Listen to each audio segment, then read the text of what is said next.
نحمدہ و نصلی علی رسولہ الکریم۔ قال الامام حجۃ الاسلام شاہ ولی اللہ دہلوی فصل فی حقائق الاخلاق الفاضلۃ السبع۔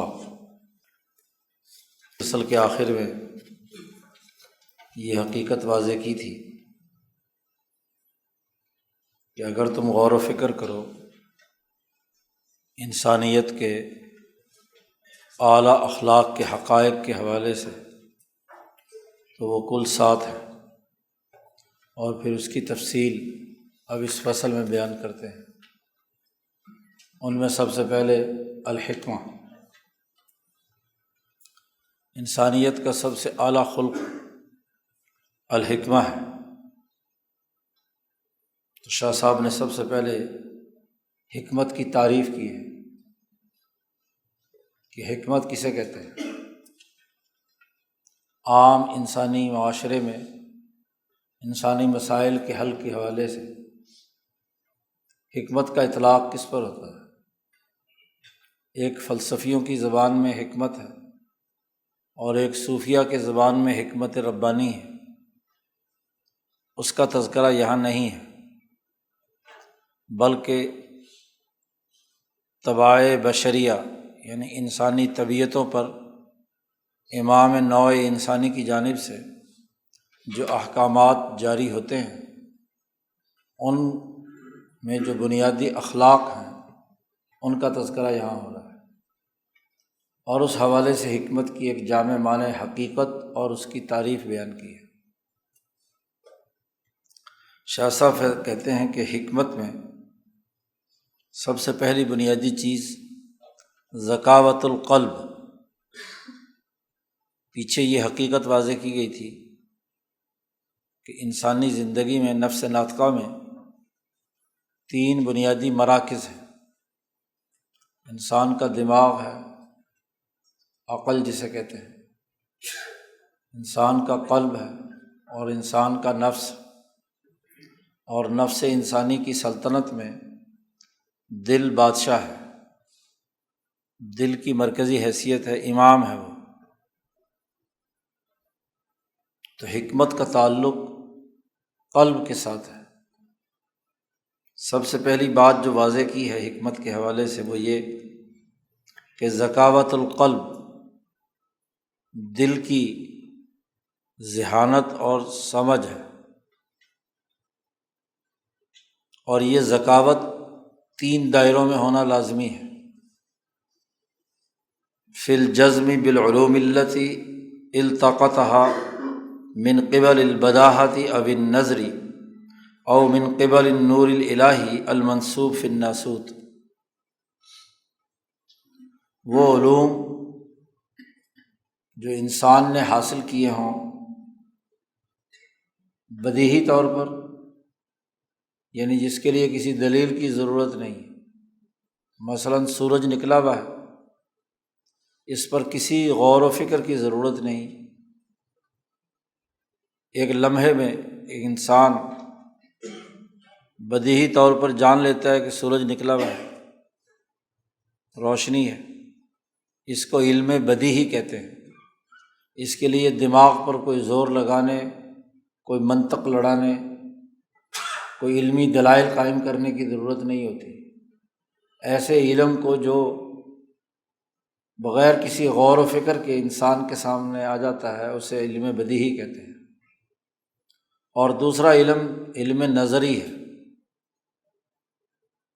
کہ انسان غور و فکر کرتا ہے، مقدمات ایک دوسرے سے جوڑتا ہے، صغریٰ کبریٰ، یعنی معلوم سے مجہول کی طرف سفر کرتا ہے۔ جو چیز معلوم تھی اس میں جب غور و فکر کرتا ہے تو اس کے پیچھے جو جن سے آدمی آگاہ نہیں ہوتا تو اس سے آگاہی حاصل ہو جاتی ہے، اس کو علم نظری کہتے ہیں۔ تو انسان کو جو علم بدیہی طور پر آیا ہو یا نظری طور پر آیا ہو، او من قبل النور الالہی، یا اس نور الہی کی طرف سے انسان نے علم حاصل کیا ہو جو عالم ناسوت میں نسب کیا گیا ہے، جس کو اصطلاح میں شریعت بھی کہا جاتا ہے۔ یعنی وہ جو انبیاء علیہم السلام کی طرف سے ان کے قلوب پر اللہ کی طرف سے نور الہی نازل ہوتا ہے، جیسے قرآن حکیم کے بارے میں کہا کہ یہ نور ہم نے نازل کیا ہے جی، آپ کی طرف یہ نور نازل کیا ہے۔ تو نور کیا ہے؟ وہ شریعت ہے، وہ دین ہے جو انبیاء علیہم السلام پر آتا ہے۔ تو خواہ اس نور الہی کے ذریعے سے جو انسان نے علم حاصل کیا ہے، اور یہ نور الہی عالم ناسوت میں ہے، پہلے کئی دفعہ اس پر گفتگو ہو چکی ہے کہ شاہ صاحب کہتے ہیں کہ ہمارے وجدان نے اس حقیقت کا ادراک کیا ہے کہ کل کائنات میں جو عالم ہیں وہ چار ہیں۔ عالم ناسوت سے مراد یہ طبیعت بشریہ، جہاں ہم انسان بستے ہیں، اس وجود خارجی کو ناسوت کہتے ہیں۔ اس کے اوپر عالم ملکوت ہے، اور ملکوت کے پھر دو حصے ہیں، عالم مثال بھی کہا جاتا ہے۔ اس کے اوپر کیا ہے؟ عالم ارواح اور عالم جبروت ہے، اور اس سے اوپر عالم لاہوت ہے۔ لاہوت، جبروت، ملکوت اور ناسوت، چار بنیادی عالم ہیں۔ ذات باری تعالیٰ کی طرف سے جو احکامات عالم ناسوت میں انبیاء کے ذریعے سے آئے ہیں، جنہیں شریعت کہا جاتا ہے، یہ نور الہی ہے۔ اللہ پاک نے ارشاد فرمایا ہے، اللہ نور السماوات والارض، آسمانوں کا اور زمینوں کا نور اللہ تبارک و تعالیٰ ہے۔ تو گویا کہ انبیاء کی تعلیمات کے ذریعے سے انسان نے جو علم حاصل کیا ہے، نہ تو نظری طور پر یا عقل کی بنیاد پر وہ علم حاصل ہوا ہے، اور نہ بدیہی طور پر، بلکہ شرعی طور پر علوم نبوت کے ذریعے سے انسان کو وہ علم حاصل ہوا ہے۔ تو شاہ صاحب کہتے ہیں کہ یہ تین دائرے سے انسان کے پاس علم آتا ہے۔ تو ان تینوں دائروں سے حاصل کیے ہوئے علم پر الجزم، پختہ یقین، اور اس پختہ یقین کا بڑا گہرا تعلق قلب کی ذکاوت اور ذہانت کے ساتھ ہے۔ یعنی تینوں دائروں سے جو اس نے علم حاصل کیے ہیں، بدیہی طور پر، نظری طور پر اور نور الہی سے، ان تینوں علوموں پر الجزم ہو، شک کی بات نہیں۔ بدیہی علم پر شک ہو یا نظری علم پر شک ہو کہ پتہ نہیں میں نے جو کیلکولیشن کی ہے، جو نتائج آئے ہیں وہ صحیح بھی ہیں یا غلط ہیں۔ شرعی طور پر علم حاصل ہوا ہو اور اس پر بے یقینی کی کیفیت ہو، اس کی بات نہیں ہو رہی۔ ذکاوت القلب فی الجزم، اس یقین پر جو ان تینوں ذریعوں سے علم حاصل کیے ہیں۔ جس آدمی کو اپنے علم پر یقین نہیں ہے، وہ کچھ بھی نہیں کر سکتا۔ جب تک علم پر پختہ یقین نہیں ہوگا تو آپ نہ تو تجزیہ صحیح کر پائیں گے، نہ زیر بحث مسئلے کی تشخیص کر سکیں گے، نہ اس کا علاج دریافت کر سکیں گے۔ تو ذکاوت القلب فی الجزم بالعلوم، پہلی بات۔ پھر ذکاوت قلب کا بڑا گہرا تعلق نہ صرف ان علوم پر یقین ہو، بلکہ وفی حیازتها و اختزانها و اعمالها، کہ ان تینوں علوموں کو انسان کے قلب کی ذہانت سمیٹ لے، محفوظ کرے، ان کو اپنے حافظے اور خزانے میں محفوظ کر لے، اور پھر جس وقت جس علم کی ضرورت ہو کسی بھی کام کرنے کے سلسلے میں، تو اس علم کو بروئے کار لائے، اعمالہا، اسے عمل میں لائے۔ صرف یقین اور جزم ہی نہیں، جزم کے بعد ان تمام علوم کے تمام پہلوؤں کو سمیٹنا، حیازت، واختزانیہ، اور اس کا اپنے دماغ کے اندر، اپنے دماغ کے خزانے میں محفوظ رکھنا، اور جب جب جس مرحلے پر آپ کو اس کام کرتے ہوئے جس علم کی ضرورت ہو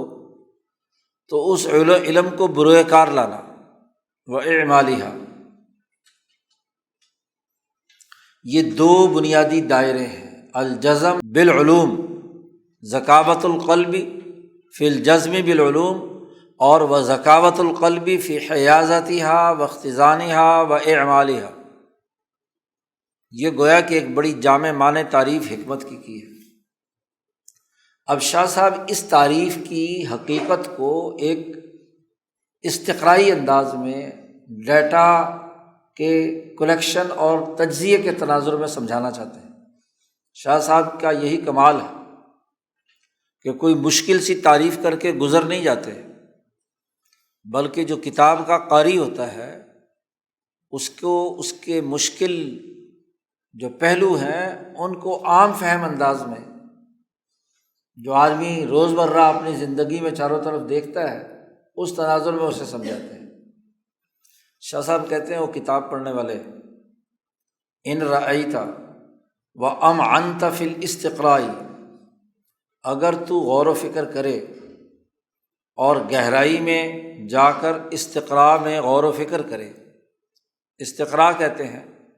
کہ اگر لوگوں کے مختلف مجموعوں کا اگر تم جائزہ لو اور اس کا ڈیٹا اکٹھا کرو، ان کے دماغوں کا، ان کی سوچ کا، ان کی کارکردگی کا، استقراء کہتے ہیں کہ جو معلومات آپ کے پاس ہوئی ہیں اس کا تجزیہ کرے آدمی، تو گہرائی میں جا کر، جسے منطق استقرائی کہتے ہیں۔ جی، ایک منطق استخراجی ہوتی ہے اور ایک منطق استقرائی، کئی دفعہ حجت اللہ میں اس کی حقیقت واضح کی جا چکی ہے۔ تو منطق استقرائی کو استعمال میں لائیں اور غور و فکر کریں تو تم وقعت لا محالۃ، تم اپنے گرد و پیش میں ضرور درج ذیل انسانوں کو دیکھا ہوگا۔ تم نے 7 قسم کے 6-7 قسم کے انسان شاہ صاحب نے یہاں بیان کیے ہیں، اور ان انسانوں کی جو ضد ہے، مخالف پہلو، گویا کہ 14 قسم کے افراد کا ڈیٹا یہاں جمع کیا ہے کہ کل دنیا میں انسانی معاشروں میں جو افراد ہیں ان کے بارے میں اگر تم غور و فکر کرو تو یہ باتیں تمہارے سامنے آئیں گی۔ وقعت لا محالۃ، تم ضرور لا محالہ ایک ایسے آدمی کو دیکھو گے کہ علی رجل ثقیل الروح، ایک ایسا آدمی ہے جس کی روح بڑی بوجھل ہے، ڈل قسم کا آدمی ہے۔ ہاں جی، کوئی اس کے اندر لا یفہم، وہ نہیں جانتا الاشارات الخفیہ، جو مخفی اشارے ہیں گفتگو کے، بات چیت کے، اتنا ڈل ہے کہ ان کو وہ بیچارہ سمجھتا نہیں ہے، تو ثقیل الروح ہے۔ شاہ صاحب کہتے ہیں کہ ایسا آدمی جو ہے وَإِذَا سِیقَ إِلَیْهِ کلام، اگر تم اس کے سامنے کوئی ایسی گفتگو کرو جو یشعر باتصاف المتکلم بحال من الاحوال، ایسی گفتگو جو اس بات کا شعور دے رہی ہے، آگاہ کر رہی ہے کہ متکلم اپنی کس حالت سے گزر رہا ہے، اس کے جملوں اور اس کے کلام میں جو بولنے والا ہے اس پر، اس گفتگو سے اس کے پر حالت کون سی طاری ہے۔ مثلاً شاہ صاحب نے کہا کالشکویٰ المشعرہ بانقباض روحہ، مثلاً بولنے والے نے کوئی ایسا جملہ کہا ہے جس سے اس کا مقصد کوئی ایسا شکوہ شکایت کرنا ہے جو اس کی روح کی تنگی کو ظاہر کرتا ہے، یا اس کے جملے کا ہدف کسی پر تہمت لگانا ہے، قذف۔ جملے کی بظاہر ساخت ایسی نہیں ہوتی، لیکن ایسا تنزیہ جملہ ہوتا ہے کہ جو کسی کے اوپر کوئی قذف، اتہام لگا رہا ہے یا طعنہ کر رہا ہے، ایسا طعن جو اس کے غصے سے پھوٹ رہا ہے، کہ بولنے والا اصل میں تو غصے کا اظہار کر رہا ہے، تو ایسا ڈل بندہ آپ کے سامنے ہوگا کہ اس کے سامنے جتنے مرضی اشاروں جملوں میں آپ اپنے غصے کا اظہار کریں، شکوے شکایت کا اظہار کریں، تو اس کے پلے کچھ نہیں پڑے گا، وہ اس بات کا کچھ اور ہی مطلب نکالے گا۔ تو ثقیل الروح جو آدمی ہے، جس کی روح اس کے اوپر ہی بوجھ ہے، ڈل آدمی ہے، اس کو نہ شکوہ سمجھ میں آئے گا نہ غصہ سمجھ میں آئے گا، وہ اس غصے اور شکوے کو بھی کسی اور ہی معنی میں لے گا۔ یا مثلاً بولنے والے نے کسی کی تعریف کی ہے، المدح کی ہے، شکوہ کے بجائے شکوہ کی ضد کیا ہوگی؟ مدح۔ المشعر، جو اس بات سے آگاہی دے رہی ہے کہ اس کے دل میں ممدوح کی محبت گڑی ہوئی ہے، جس کی وہ تعریف کرنا چاہتا ہے، کوئی تعریفی جملہ ہے، تو وہ ایسا ڈل آدمی ہوگا، ثقیل الروح ہوگا کہ لم یہتدی الی الذی سیق لہ، وہ کلام جس مقصد کے لیے چلائی گئی ہے، تعریف کا ایک مقصد تھا یا شکوہ شکایت کا ایک مقصد تھا، تو اس ڈل کو کچھ پتہ نہیں چلے گا کہ یہ اصل میں متکلم صاحب کہنا کیا چاہتے ہیں۔ تو ایک آدمی تو ہم نے ضرور اپنی زندگی میں ایسا ڈل دیکھا ہوگا۔ اس کے مقابلے میں آپ نے ایک ایسا آدمی بھی دیکھا ہوگا، شاہ صاحب کہتے ہیں وَيُسَامِتُ الرَّجُلُ الْفَتِنُ، ایک ذہین و فتین آدمی، وہ دیکھا ہوگا کہ اس کے سامنے گفتگو کے دوران کوئی مخفی اشارے بھی کیے جائیں، شکوہ شکایت یا غضب کا اظہار کیا جائے یا کسی کی تعریف کی جائے، تو فوراً جھٹ سے سمجھ لے گا کہ ہاں یہ اصل میں اس نے کہاں ٹونٹ کی ہے یا کیا، کس کی تعریف کر رہا ہے۔ تو دونوں آدمیوں کا ذرا جائزہ لو، ایک رجل فتن ہے، سمجھدار فتین آدمی ہے، ذہین آدمی ہے، اور ایک ڈل آدمی ہے، ثقیل الروح ہے۔ تو شاہ صاحب کہتے ہیں ان دونوں کا فرق الگ الگ کر کے سمجھو۔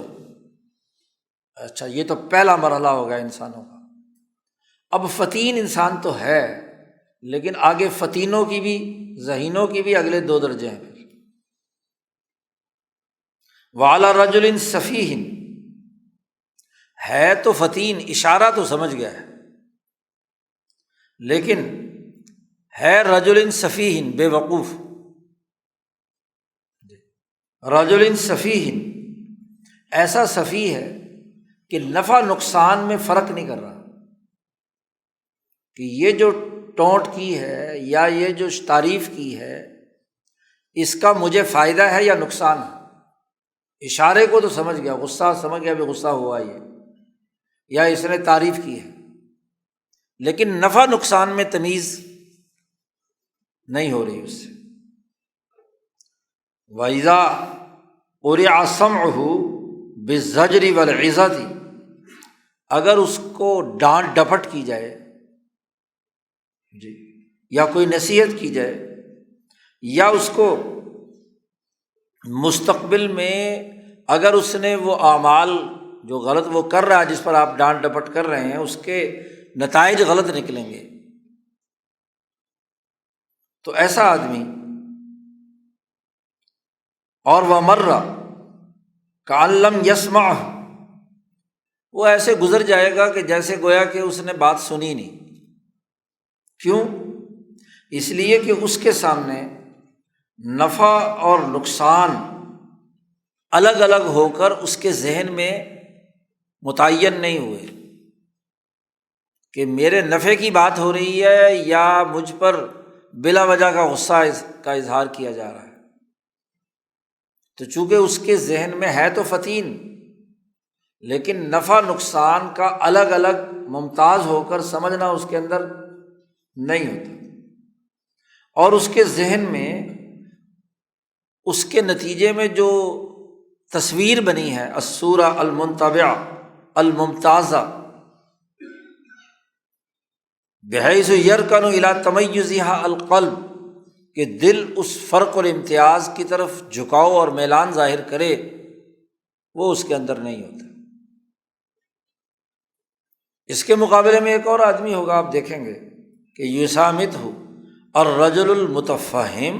والمتبصر، متبصر ایک ایسا آدمی ہے جو سمجھدار ہے،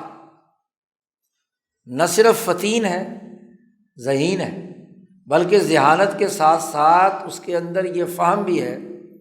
کہ یہ جو بات جو اشارہ کیا گیا ہے اس میں میرے لیے یا انسانیت کے لیے نفع کی بات کیا ہے اور نقصان کی بات کیا ہے۔ لیکن جو سفیہ ہوگا اس کو جتنا مرضی ڈانٹ ڈپٹ کر لو، اشارے تو سمجھ جائے گا لیکن فرق اور امتیاز نہیں کر پائے گا۔ شاہ صاحب کہتے ہیں دیکھو، والرجل قد یکون فتینا، آدمی کبھی فتین اور ذہین ہوتا ہے، لما یلقا الیہ، جو کچھ اس کے سامنے گفتگو کی جائے، بات کی جائے تو اس کو فوراً سمجھ جاتا ہے، علی نحو الفہم من اللفظ، مثلاً لفظ سے جو بات ظاہری طور پر سمجھ میں آ رہے ہیں اس کو اس نے سمجھ لیا، یا ذہن متوجہ ہو گیا بولنے والے کی مراد کی طرف، تو متفہم بسا اوقات ہو سکتا ہے لیکن متبصر نہیں ہوتا۔ ولا یکون متبصرا، اور بصیرت کسے کہتے ہیں؟ بصیرت کہتے ہیں کہ ذہن میں ہر چیز کی جو امتیازی خصوصیت ہے وہ الگ الگ ممتاز ہو کر سامنے آ جائے، اسے بصیرت اور شعور کہا جاتا ہے، اور دل اس کے امتیاز کی طرف متوجہ نہیں ہوا، یعنی یہ متفہم اور متبصر کے اندر بھی فرق بیان کر دیا کہ ایک آدمی متفہم ہے، سمجھنے والا ہے، لیکن متبصر نہیں ہے، بصیرت نہیں ہے اس کے اندر، تو بصیرت افروزی نہ بھی ہو تو یہ بھی ایک کمی ہے۔ شاہ صاحب کہتے ہیں ایک تیسرے درجے میں کہ ایک آدمی ذہین بھی تھا، ایک آدمی جو ہے وہ متفہم بھی تھا، متبصر بھی تھا، اگلے مرحلے میں چلو، اتنے متفہم اور باشعور اور صاحب بصیرت لوگ، ان کا آگے تجزیہ کرو، ان کی درجہ بندی کرو۔ شاہ صاحب کہتے ہیں کہ وعلی رجل عدیم الاحصاء، ایک ایسا آدمی جو سمجھدار بھی ہے، صاحب بصیرت بھی ہے، ذہین اور فتین بھی ہے، لیکن ساری گفتگو کا مکمل احاطہ کرنے کی صلاحیت نہیں رکھتا۔ عدیم الاحصاء، گفتگو کو سمیٹنے اور اس سے متعلقات جتنے پہلو ہیں ان کا احاطہ کرنے کی صلاحیت اس کے اندر نہیں ہے، عدیم الاحصاء۔ شاہ صاحب کہتے ہیں ایسا آدمی وہ ہوتا ہے کہ اذا القی الیہ شیء بسیط، اگر اس کے سامنے کوئی بسیط چیز، مفرد چیز، ایک بات اس کے سامنے رکھی جائے تو ادرکہ، اس کا ادراک کر لیتا ہے، یا زیادہ سے زیادہ دو چیزیں بسیط رکھی جائیں الگ الگ تو ان کے درمیان فرق اور امتیاز جان لے گا۔ لیکن اسی آدمی کا اگر امتحان لیا جائے، وَإِذَا امْتُحِنَ، امتحان لیا جائے بِإِلْقَاءِ حِسَابٍ، ایسا حساب کہ جس میں ضرب بھی ہے، تقسیم بھی ہے، الجبرا بھی ہے، فلاں بھی ہے، فلاں بھی ہے، بہت سارے چیزیں اس کے اندر جمع ہو رہی ہیں، اس کے حوالے سے امتحان لیا جائے حساب کتاب سے متعلق، او بِإِلْقَاءِ مَسْأَلَةٍ مُتَشَتِّتَةِ الْأَرْجَاءِ، یا کوئی ایسا مسئلہ اس کے سامنے بیان کیا جائے جس کے بہت سارے پہلو ہوں، تو آئی یا وہ تھک جاتا ہے، اس کا دماغ اس کثیر الجہتی مسئلے کا احاطہ، وہ جو حساب جو پیچیدہ ہے اس کا الگورتھم ہے اس کو سمجھ نہیں پا رہا ہوتا، بس ایک دو چیزیں سمپل سی سادہ سی وہ تو یاد کر لے گا، ذہین بھی ہے، متفہم بھی ہے اور صاحب بصیرت بھی ہے، لیکن وہ ایک دو باتوں تک اس کی بصیرت اور شعور کام کرتا ہے، اس سے آگے کے پہلو چاہے وہ ذہنی ہو، ریاضی سے متعلق ہو، ضرب جمع سے متعلق ہو، تقسیم سے متعلق ہو، یعنی زیادہ زیادہ جمع تک جا سکتا ہے، بس ضرب اور تقسیم جہاں ہو اور پھر اس سے بھی آگے کے مسئلے ہوں، یا ایک مسئلہ ہے جس کے بہت سارے پہلو ہیں، ان تمام کا احاطہ کرنے کی صلاحیت نہیں رکھتا، آئی یا تھک جاتا ہے۔ ولم یستطع لہما احصاء و احاطۃ من جمیع الجوانب، تمام پہلوؤں سے اس کا احاطہ کرنا اور ان تمام باتوں کو یاد رکھنا اس کے لیے مشکل ہوتا ہے۔ اور وجہ یہ ہوتی ہے کہ وذالک لعدم توسع حدقۃ بصیرتہ، اس کی بصیرت کی گہرائی میں وسعت نہیں ہوتی، اس کا پھیلاؤ نہیں ہوتا، بس بصیرت ایک دو مفرد چیزوں تک اس کی بصیرت چلتی ہے، وہاں اس سے آگے جواب دے جاتی ہے۔ اس کے مقابلے میں آپ نے ایک اور آدمی دیکھا ہوگا، وَيُسَامِتْهُ الرَّجُلُ الْمُحْصِي الْمُدْرِكُ، ایسا آدمی جو اس طرح کے پیچیدہ، جو کئی پہلو رکھنے والے مسائل یا حساب کتاب ہے، اس کو سمیٹ بھی لیتا ہے اور اس کا پورا ادراک بھی کر لیتا ہے، اس کے تمام پہلو، اس کی جزیات، ان تمام چیزوں کا ادراک بھی کر سکتا ہے۔ یہ تیسری قسم ہے، ایک عدیم الاحصاء اور اس کے اوپر رجل المحصی المدرک۔ آگے چلو، محصی بھی ہے، مدرک بھی ہے، فطین بھی ہے، متفہم بھی ہے، صاحب بصیرت بھی ہے، محصی اور مدرک بھی ہے، لیکن طبیعت قریحہ جو ہے، اس کی سلیقہ جو ہے وہ جمود کا شکار ہے۔ جی، علی رجل جامد القریحہ، قریحہ کہتے ہیں طبیعت، جی، تو اس کی طبیعت کا سلیقہ ایسا ہے کہ جس میں جمود ہے۔ اور جمود کا مطلب کیا ہے کہ ان علم عالما، اگر اسے لمبا چوڑا حساب کتاب اور اس مسئلے کے مختلف پہلو اگر سمجھائے جائیں تو پھر تو جان لے گا عالم۔ اور اسی طرح اگر کوئی مسئلہ اس کے سامنے ایسا مختلف پہلوؤں والا بیان کیا جائے تو احاطہ بہا، اس کا احاطہ کر لے گا، مسئلہ سمجھ میں آ جائے گا۔ لیکن ولا یستطیع استنباطا و استقصابا من تلقاء نفسہ، اس مسئلے یا اس حساب کتاب کی بنیاد پر آگے جو دنیا میں بہت سارے مسئلے ہیں اس کو استنباط کرنے اور اسے حاصل کرنے کی اس میں صلاحیت نہیں ہوتی۔ رٹے ہوئے طوطے کی طرح استاد نے ایک مسئلہ سمجھا دیا مختلف پہلوؤں کا تو وہ تو اسے معلوم ہو گیا بس۔ تو طبیعت میں جمود ہے، طبیعت کے اندر وہ صلاحیت نہیں ہے کہ اس قانون کو سمجھنے کے بعد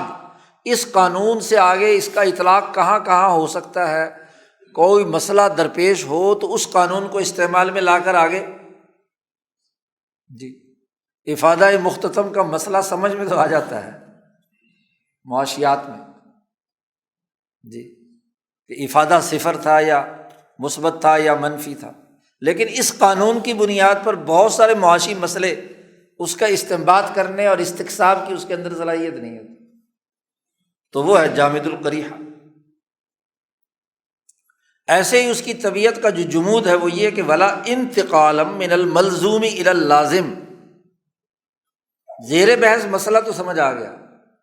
لیکن ملزوم سے لازم کی طرف، علت سے معلول کی طرف، معلول سے علت کی طرف جانے کی صلاحیت اس کے اندر نہیں ہوتی، کیونکہ طبیعت میں جمود ہے۔ ومن المقدمات الی النتیجہ، منطق میں مقدمات سے نتائج کی طرف جاتے ہیں، تو مقدمات کو سورہ کبریٰ کو جوڑ کر کوئی لاجک سے نتائج حاصل کرنے کی صلاحیت اس میں نہیں ہوتی۔ اس کے مقابلے میں وہ آدمی ہوتا ہے جو الذکی و صاحب الحدس، جس کے اندر ذکاوت ہوتی ہے، اور صاحب الحدس ٹھیک ٹھیک اندازہ لگانے، استنباط کرنے کی صلاحیت ہوتی ہے۔ اس کے مقابلے میں وہ فرد ہوتا ہے، تو یہ ذکاوت القلب کہا ہے نا پیچھے حکمت کی تعریف میں، ذکاوت القلب کہا ہے فی الجزم بالعلوم، تو یہ ہے وہ ذکی آدمی، یعنی جس کی طبیعت کے اندر، ذکی آدمی وہ ہے جس کی طبیعت کے اندر جمود نہیں ہے، اس کی قریحہ کے اندر ایسی ذکاوت ہے کہ جب ایک دفعہ ایک قانون سمجھا دیا تو اس قانون کو اپلائی کر کے بہت سارے مسائل میں وہ خود بخود کیا ہے، استنباط اور استقصاب کر سکتا ہے، نئے نئے پہلو تخلیق کر سکتا ہے، ایجاد کر سکتا ہے۔ آگے چلیے مزید، وعلی رجل نائم النفس، ہے تو ذکی لیکن کیا ہے، اس کا نفس ناطقہ سونے والا ہے۔ پہلے تو طبیعت کے اندر جمود تھا، لیکن ذکاوت کے باوجود وعلی رجل نائم النفس، ایک ایسا آدمی ہے جو سوتا ہے، ایک ہوتا ہے جاگنے والا، اس کا نفس ناطقہ کے اندر تیقظ ہوتا ہے، جاگ رہا ہوتا ہے، اور ایک وہ ہے جو نائم النفس ہے۔ وہاں اپنے حجت اللہ میں دوسری مبحث میں حشر کے اور قبر کے جو عذاب و جزاک سے متعلق جو گفتگو کی ہے ماشاء صاحب نے، کہ ایک آدمی وہ ہوتا ہے جو یقظان ہوتا ہے اور ایک وہ ہوتا ہے جو وسنان ہوتا ہے۔ یہ دو جملے وہاں استعمال کیے تھے۔ تو رجل نائم النفس، نائم النفس وہ ہوتا ہے کہ ذکی تو تھا، استنباط تو کرنے کی صلاحیت اس کے اندر ہے، لیکن یستریح لعدم اتعاب النفس، آرام طلب ہے، نفس کو مشقت میں نہیں ڈالنا چاہتا، جی آرام کرتا رہتا ہے، سوتا رہتا ہے، جی صلاحیت ہے، ذکاوت ہے،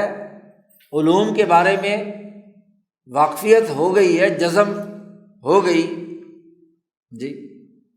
اور وہ توجیہ قواہا الی الادراک، اور اپنی قوتوں کو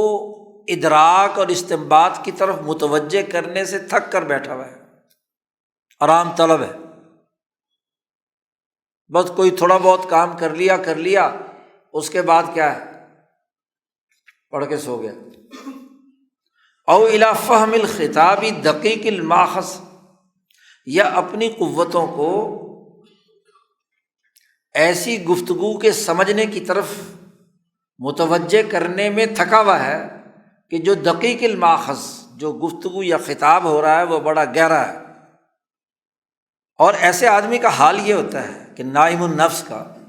کہ اذا وجہ النفس الیہا، اگر کسی مشکل مسئلے کی طرف اس کے نفس کو متوجہ بھی کیا جائے اور اس کو کہا جائے کہ بھائی تم اپنی ذکاوت اور ذہانت کو اور اپنی سمجھ بوجھ کو استعمال میں لاؤ، تو کان ذالک علیہ،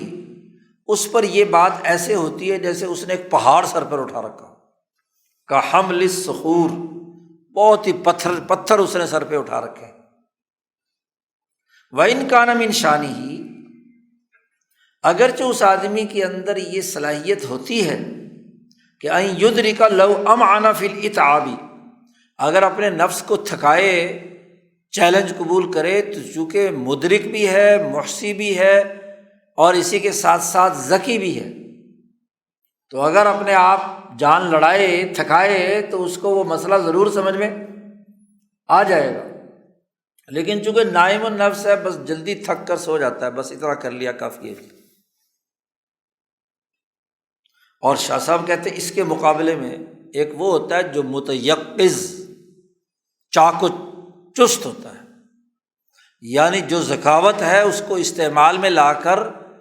زیادہ سے زیادہ نئی سے نئی تخلیقات، نئی سے نئی ایجادات، نئے استنباطات کرتا ہے، استقصابات کرتا ہے، چست ہے، سوتا نہیں ہے، کھوتا نہیں ہے۔ شاہ صاحب کہتے ہیں اور آگے چلو، ہے تو متیقظ، چست بڑا ہے، محنت بھی کرتا ہے، لیکن ایسا آدمی ہے جو کثیر السہو والغفلات، غلطیاں بڑی کرتا ہے، بھول جاتا ہے۔ چستی کے ساتھ ساتھ جب کیلکولیشن کرتا ہے، نتائج تک پہنچنے کی کوشش کرتا ہے، تو حساب کتاب میں کیا ہے، غلطی کرتا ہے، کوئی بات بھول گیا، غفلت ہو گئی، چھوٹ گئی، تو ظاہر ہے کہ غفلت سے ذرا سی مسٹیک جو ہے وہ نتائج کہاں سے کہاں خراب کر دیتی ہے۔ بھلکڑ آدمی ہے گویا کہ، کثیر السہو والغفلات۔ وَإِذَا أَحَاطَ بِمَسْأَلَةٍ مُسْتَنبَطَةٍ أَوْ مَسْمُوعَةٍ، جب وہ کسی مسئلہ کو جس کو انہوں نے جو مستنبط کیا ہوا ہے یا سنا ہوا ہے، لم یضبطها علی وجہہا، اس کو پورے طور پر اس کا ضبط نہیں کر سکتا، اگرچہ اس کو سہولت حاصل ہے استنباط کرنے کی، وہ اس قانون کے نتیجے میں نئے مسئلے استنباط کرنے کی آسانی تو ہے، لیکن ان استنباطات میں غفلت یا غلطیوں کا ارتکاب کرتا ہے، تو جس کے حساب کتاب میں غلطی ہوگی تو ظاہر ہے کہ بات تو پورے طور پر سمجھ میں نہیں آئی۔ اور اس کے مقابلے میں وہ آدمی ہوتا ہے جو الضابط، متیقظ سے ساتھ ساتھ الضابط بھی ہے، کہ وہ جو چیز اس نے استنباط کی ہے یا ایجاد کی ہے اس کے تمام پہلوؤں کو اس نے سامنے رکھا ہے، کوئی چیز غفلت یا صاحب سے چھوٹی نہیں ہے، پورا منضبط کر لیا ہے، ڈسپلن میں لے آیا۔ چلیے اور آگے چلیں، ضابط بھی ہے لیکن وعلی رجل عدیم الخبرہ، ضبط بھی اس میں تھا، ذہانت بھی تھی، متیقظ بھی تھا، متفہم بھی تھا، متبصر بھی تھا، فطن بھی تھا، ساری پچھلی اس کے اندر چیزیں پائی جاتی ہیں، لیکن ایسا آدمی ہے جو عدیم الخبرہ، اذا وجہ قوا نفسہ الی استنباط امر او ضبطہ، جب وہ کسی نئے پہلو میں استنباط اور ایجاد کرنا چاہتا ہے یا اس کو منضبط کرنا چاہتا ہے، تو ایک پہلو تو اس نے سامنے رکھ لیا، لیکن کیا ہوا، زاحل عن الآخر، دوسرا پہلو اس کے دماغ سے نکل گیا، یعنی مکمل طور پر اس پہلو کے، بھائی جب آپ کوئی ایجاد کرتے ہیں یا کوئی استنباط کرتے ہیں تو اس کے بہت سارے پہلو ہوتے ہیں نا، کہ یہ قانون مثلاً میں بناؤں گا یا یہ چیز دریافت کروں گا تو اس کا ایفیکٹ کہاں کہاں کہاں کہاں کہاں ہوگا، تو کچھ پہلو تو اس نے رکھ لیے سامنے کہ یہاں یہاں ہوگا، اور وہاں تو اس نے ان قوانین کے اندر ترمیم کر لی، لیکن ایسا بلنڈر کیا کہ کوئی ایک ایسا اہم ترین اس کا شعبہ تھا جس کو نظر انداز کر دیا اور اس قانون میں تبدیلی نہیں کی، جیسے آپ کے ہاں پارلیمنٹ والے کرتے ہیں، مکمل طور پر اس قانون کی تبدیلی سے یا اس ایجاد سے کون کون سی چیزیں متاثر ہوں گی، تو ہر پہلو کو سے باخبر ہونا استنباط کے لیے لازمی اور ضروری ہے۔ کوئی بھی زندگی کا مسئلہ ہو، کوئی عدالتی فیصلہ ہو، کوئی فقہی مسئلہ ہو، کوئی قانون ہو، ہاں جی، یا کوئی ایجاد ہو، تو اس کے تمام پہلوؤں کا جب تک احاطہ نہ ہو تو بات درست نہیں ہوتی۔ اس کے مقابلے میں وہ آدمی ہوتا ہے جو یسامتہ الخبیر، ہر چیز سے باخبر ہو کر نئی چیز ایجاد کرے، استنباط کرے، کوئی قانون بنائے، کوئی تحریر لکھے کہ اس تحریر کے کہاں کہاں کس کس جگہ اثرات ہوں گے اور اس کا حل کیا ہوگا، اس کا جواب کیا ہوگا۔ کوئی بھی فیصلہ لکھے، کوئی قانون بنائے، کوئی ہاں جی نتیجہ سامنے آئے تو اس میں باخبر ہونا بھی ضروری ہے۔ تو آپ دیکھیے کہ تقریباً 7 کے قریب چیزیں ہیں جی، جزم فی العلوم سے متعلق 3-4 پہلو ہیں، اور باقی فی احتیاضہا و اختنازہا، اختزانہا و اعمالہا، اس کا عمل کہاں کہاں اس کا نتیجہ۔ تو یہ جو تعریف شاہ صاحب نے کی ہے پیچھے، اس تعریف کو سمجھایا ہے کہ ذرا انسانوں اور مردوں پر غور و فکر کرو تو آپ کو اس طرح کے افراد ملیں گے۔ اب حکمت کی تعریف زبانی طور پر یاد کرنا ضروری ہے کہ الحکمت ذکاوۃ القلب فی الجزم بالعلوم التي التقطها من قبل البداہۃ او النظر او من قبل النور الالہی وفی حیازتها و اختزانها و اعمالها۔ 7 چیزیں ہیں اور 7 طرح کے آدمیوں کا جائزہ لیا آگے شاہ صاحب نے۔ تو گویا کہ حکیم، حکمت والا وہ بندہ ہے جو ان تمام پہلوؤں کو سمیٹتے ہوئے الخبیر تک، تو وہ حکیم شمار ہوگا جی۔ اب شاہ ولی اللہ صاحب کو ویسے تو مولانا سندھی حکیم الہند نہیں کہتے یا حکیم الاسلام نہیں کہتے، کہ جب بھی وہ کوئی تحریر لکھتے ہیں جی، کسی مسئلے کو بیان کرتے ہیں، تو ان کے ان تمام پہلوؤں کا احاطہ کر کے چیزوں کو کیا ہے، تاکہ یہ اندازہ ہو اس گفتگو، اس تحریر میں، کہ یہ کسی حدیث کے خلاف تو نہیں ہے، کسی آیت کے خلاف تو نہیں ہے، کسی فقہی مسئلے کے خلاف تو نہیں ہے، اور ان تمام چیزوں کا احاطہ کر کے جامع نپی تلی گفتگو کرنا، یہ حکیم کا کام ہوتا ہے۔ ہر شعبے کا جو بھی حکیم ہوگا تو حکمت اسے کہتے ہیں۔ اب شاہ صاحب کہتے ہیں وبالجملۃ، خلاصہ یہ ہے، فاولئک القاصرون، یہ جتنے ان ساتوں پہلوؤں کے حوالے سے جن میں جن جن چیزوں کی کمی ہے، قاصر کامل نہیں ہے، قاصر ہے، تو بعض میں وہ ہیں جن میں جزم کی کمی ہے کہ انہیں یقین نہیں ہے، جزم نہیں ہے، بعض میں وہ ہیں جن میں حیازت کی کمی ہے، گفتگو کو، مسئلے کو سمیٹنے کی کمی ہے، اور بعض میں باقی کمیاں ہیں۔ تو حکمت، شاہ صاحب کہتے ہیں والحکمت خلق تسد تلک المقصرات جمیعها، حکمت ایک ایسا خلق ہے جو ان تمام کوتاہیوں اور کمیوں کا دروازہ بند کر دیتا ہے۔ جتنی بھی ممکنہ انسانی زندگی میں کمی اور کوتاہیاں ہیں، مقصرات ہیں، اس زیر بحث مسئلے میں کوتاہی کرنے والی ہیں، ان تمام کو کیا ہے، روک دیتی ہے حکمت۔ وہ اپنے گفتگو میں، اپنی تحریر میں، اپنے فیصلوں میں، اپنے اعمال میں اس قسم کی غلطی اور کوتاہی نہیں کرتا۔ یہ ہے حکمت کا خلق۔ شاہ صاحب نے یہ حکمت کی تعریف اور اس کے جو اثرات اور نتائج مرتب ہوتے ہیں اس کو بڑے عام فہم انداز میں کیا ہے، سمجھایا ہے مثالوں سے، ورنہ تو عام طور پر لوگ فلاسفر جو ہوتے ہیں فلسفیانہ بات کی اور گزر گئے، لیکن یہاں بڑے سمپل انداز میں شاہ صاحب نے گفتگو کو کیا ہے، سمجھا دیا۔ شاہ صاحب کہتے ہیں لیس الحکمہ التی نقصد بیانہا عندنا، وہ حکمت جو ہم یہاں بیان کرنا پیش نظر ہے ہمارے، اس حکمت سے ہمارے نزدیک وہ حکمت نہیں ہے جو مختص بہ اصحاب الفلسفۃ ومن ضاہاہم من دقیق الانظار، کہ جو فلسفی لوگوں کے ساتھ خاص ہے اور جو ان کی طرح محض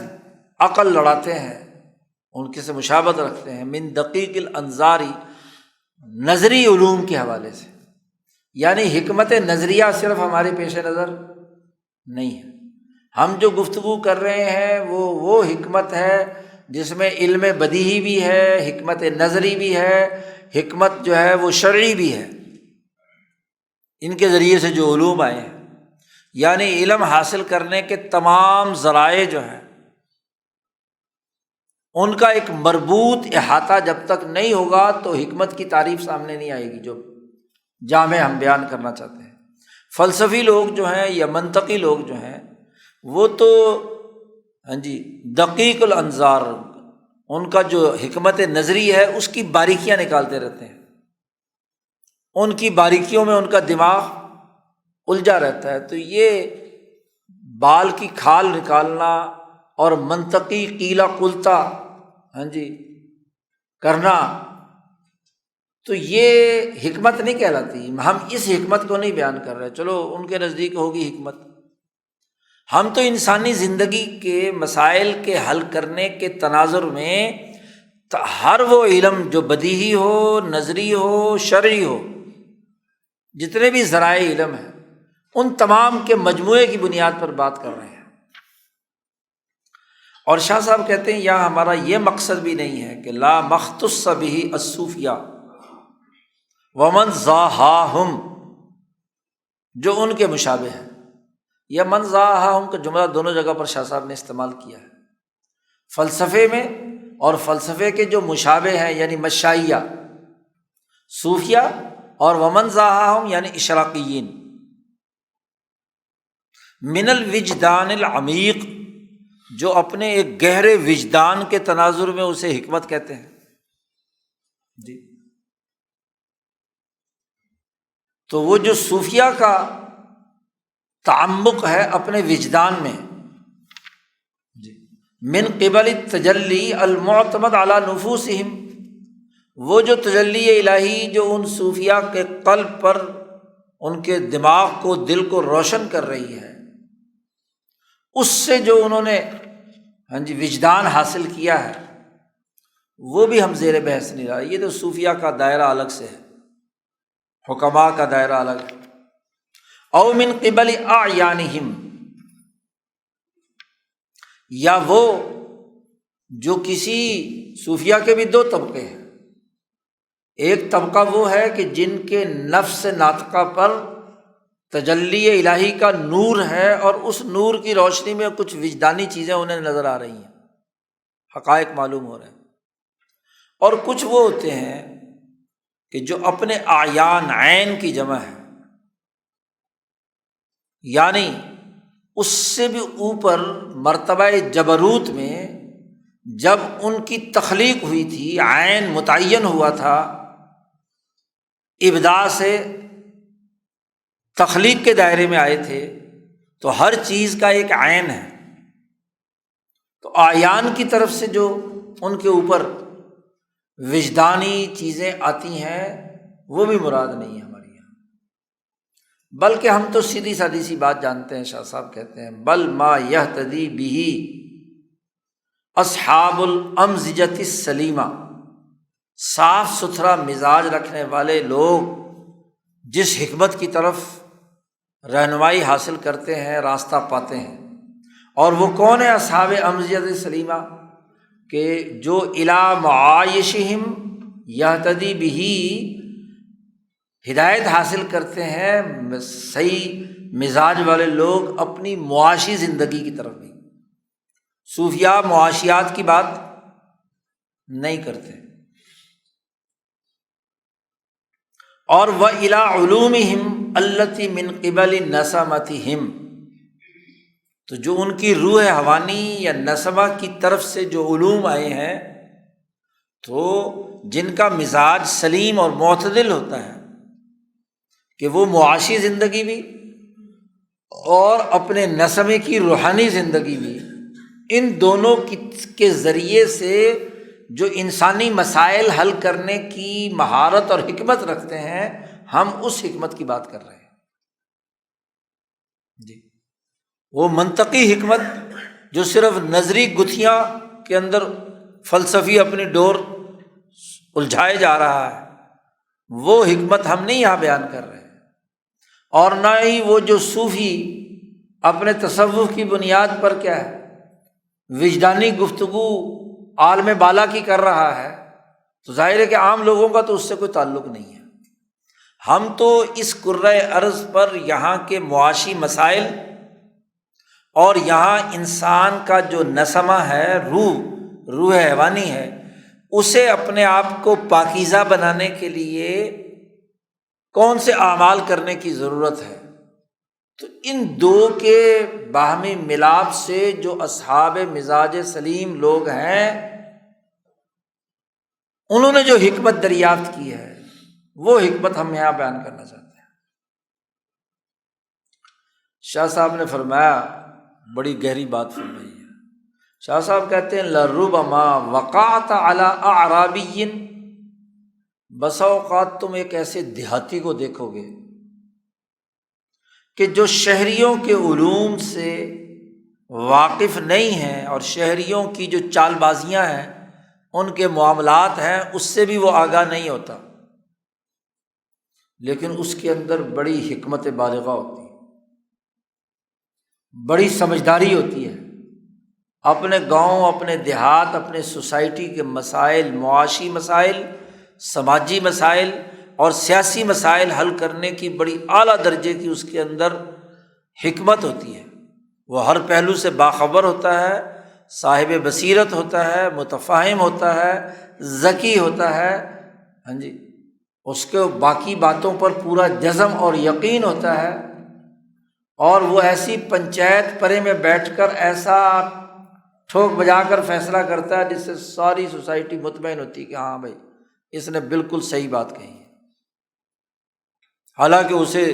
یہ منطق بھی نہیں پڑھی ہوئی ہوتی ہے